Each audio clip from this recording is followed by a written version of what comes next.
அடுத்ததா ஆவலுடன் எதிர்பார்த்து கொண்டிருக்கும்.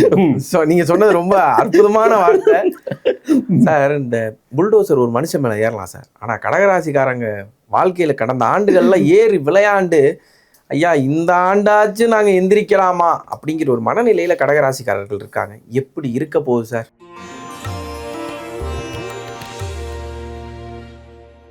இதுதான் எதிர்பார்ப்போடு இருக்கின்ற ஒரு ராசி கடகராசி தான். நானே சொல்லிட்டு முன்னாடி என்னன்னா 8ஆம் இடத்து அஷ்டமத்தில் சனி, புரியுங்களா?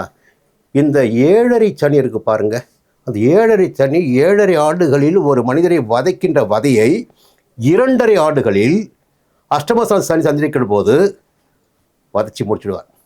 நீங்கள் சனியை முதல்ல புரிஞ்சுக்கணுங்க, அந்த கிரகம் யாரு? ஒரு நீதிமான் அவர், புரியுங்களா? நீங்க என்ன பாவ புண்ணியங்களை செய்திருக்கின்றீர்களோ அதற்கேற்ற பலன்களை வழங்கிடக்கூடியவர். நீ யாரா வேண்டுமா இருங்க, புரியுங்களா? நீ என்ன தப்பு பண்ணியோ ஒரு தண்டனை உண்டு, என்ன நன்மை செய்தையோ அது பலன் உண்டு.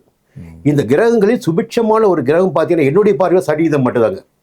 கிரகங்கள் 9 கிரகங்களில் ஈஸ்வர பட்டம் பெற்றவரும் அவர் தான். ஆமா, சனீஸ்வரன், புரியுங்களா? ரெண்டாவது ஈஸ்வரனுக்கே அந்த காலகட்டம் வருகின்ற போது உன்னையும் நான் பிடிக்காமல் விட மாட்டேன் என்று அவரை பிடித்து வைத்திருந்தவர் சனி. அதான் ஈஸ்வர பட்டமே வாங்கினார்.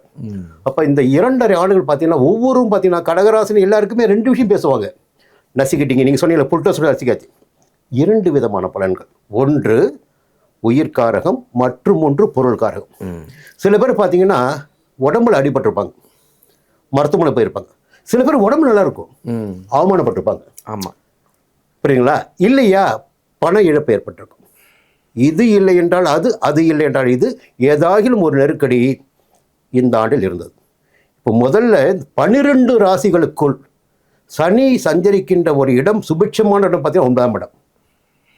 அப்போது சூட்சம் ஒன்று பார்த்தீங்கன்னா அந்த 9ஆம் இடத்தில் சஞ்சரிக்கின்ற போது தான் ஒவ்வொரு ராசினருக்குமே 3ஆம் இடத்தையும் 6ஆம் இடத்தையும் 11ஆம் இடத்தையும் சனி பார்ப்பார். அப்போ சனியுடைய பார்வை கொடிது சொல்லும் இல்லையா? 3, 6, 11 பார்க்கின்ற போது அந்த இடங்களுக்கும் சுபத்துவ பலன்களை, இப்போ தைரியம், வேகம், வீரியம், பண வரவு, புரியுங்களா?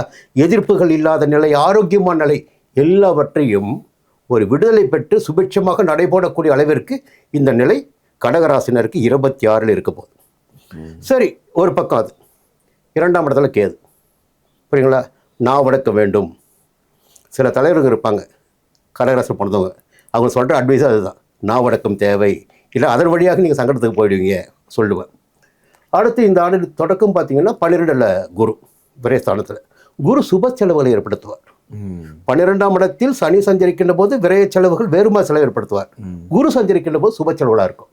அப்போது 4ஆம் இடத்தையும் 6ஆம் இடத்தையும் 8ஆம் இடத்தையும் பார்ப்பார். இப்போ சுகம் நிச்சயமாக இருக்கும், எதிர்ப்பு இருக்காது, நோய் இருக்காது, திடீர் அதிர்ஷ்ட வாய்ப்புகள். அடுத்து மே மாதத்து பிறகு ஜென்ம குரு உச்சமடைய போகிறார். இவர்களுடைய வாழ்க்கையில் இன்னும் பிரகாசமான நிலை இருக்கும். இந்த ஆண்டில் அதிர்ஷ்ட பலன்களை அதிகபட்சமாக அடைய போவது கடகராசினர் தான். அப்பா, இதை தான் எதிர்பார்த்துக்கிட்டு இருந்தாங்க. நீங்க இதை தான் சொல்லுவீங்களா அப்படின்னு ஆனா சொல்லிட்டீங்க.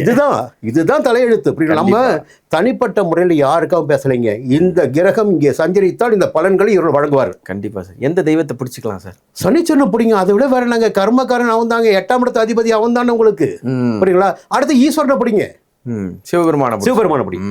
அது போது வேற யாரும் வேண்டாம். Okay sir. அடுத்து பயமுறுத்து அடுத்து பெரிய ஒண்ணு இருக்கு.